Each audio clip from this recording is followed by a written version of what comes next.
चल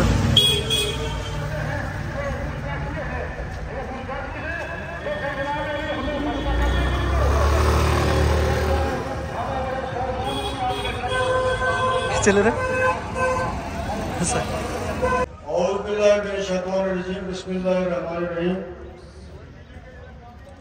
काबिल कदर जम्मू कश्मीर नेशनल कॉन्फ्रेंस के सदर जनाब डॉक्टर फारूक अब्दुल्ला साहब, मेरे भाई रमन बल्ला जी, जनाब जहांगीर मीर साहब, जनाब रतन लाल जी, जनाब चौधरी अकरम साहब, जनाब जहांगीर मीर साहब, यहाँ पर आए हुए दोनों तंजीमों के ओहदेदारान, मैं अगर सबका नाम लेने लगूं तो काफी वक्त लग जाएगा। बहनों, भाइयों, बुजुर्गों, सबको मेरी तरफ से अस्सलाम वालेकुम, आदाब, सत श्री अकाल।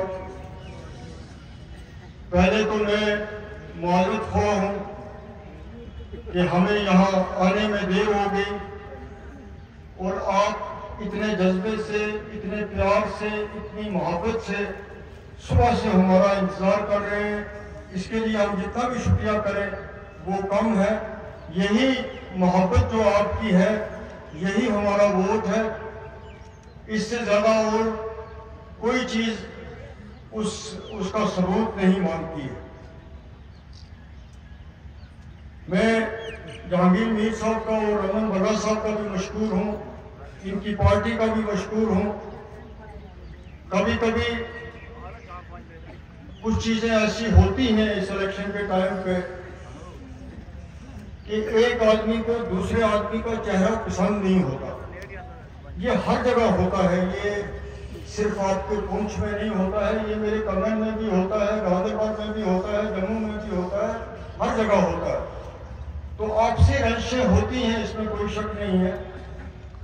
लेकिन मैं जिन लोगों को आपसी रंजिशें हैं भी हैं, उनसे भी आज मैं ये दरख्वास्त करता हूँ कि वो ज़रूर अपने साथियों को भी कहें, खुद भी निकलें और जो बल्ला साहब ने कहा, देश को बचाने के लिए, रियासत को बचाने के लिए अपने इख्तिलाफात को बुलाकर इस वक्त हमें वोट दें।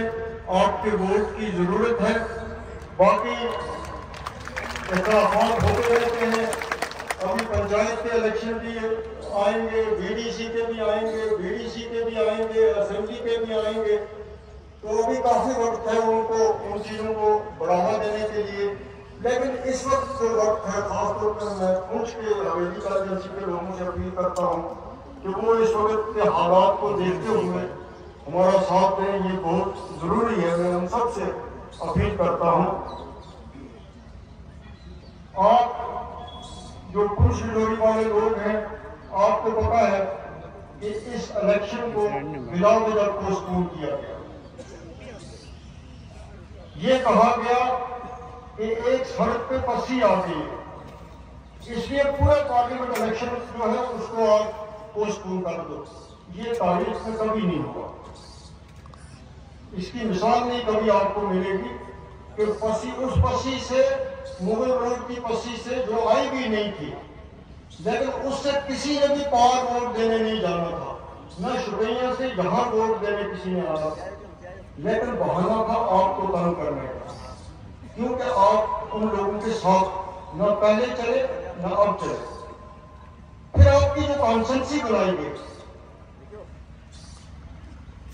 मैं कहता हूं, मैं तो एक ऐसा कैंडिडेट हूं जो कम से कम हर इलाके को जानता हूं। दूसरों को तो आप पूछो, उनका कॉन्सेंसी का जिग्राफिया ही पता नहीं लगेगा। वो हाँ करते रहेंगे, मेरे भला उनको पता नहीं लगेगा।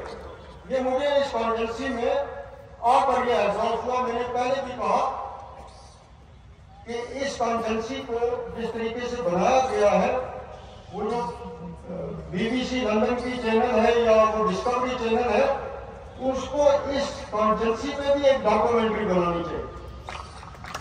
इसका होलिया इतना बिगाड़ा है, इतना प्रोग्राम बनाया है आप लोगों को कम करने का कि जिसकी मुझे कोई समझ नहीं आती। अगर अनंतनाग को पुलवामा वालों से नाराजगी थी तो रजौरी पुलिस वालों से क्या नाराजगी थी? आपको 80%, 70%, 90% पोलिंग करते रहे, तो आपको कम करने का क्या फायदा? आपको इसका तकसीम करने का क्या फायदा? आज ये कॉन्फ्रेंसी जो है ये किश्तवाड़ के डिस्ट्रिक्ट से शुरू होती है, सेंट्रल टॉप से, फिर वहां से डोलू आता है, फिर उसके बाद कालीगुंड आता है जो बालहाल के साथ मिलता है, फिर उसके बाद दमान आजीपुरा आता है जो रामबन डिस्ट्रिक्ट के साथ मिलता है, फिर भट्टी जो है वो पुलवामा डिस्ट्रिक्ट के साथ मिलता है, बीच में हमारा श्रीनगर डिस्ट्रिक्ट के साथ मिलता है, फिर उसके बाद नौशहरा जम्मू के साथ मिलता है, फिर उसके बाद आप देखिए कोट दरबार कहाँ है, आप में से तो कोई गया ही नहीं, नाम सुना होगा। खवास कहाँ है, बुदल कहाँ है, बकोरी कहाँ है, मंडी जो है वो बारामूला डिस्ट्रिक्ट के साथ मिलती है, बाराकोट जो है वो बॉर्डर के साथ मिलता है।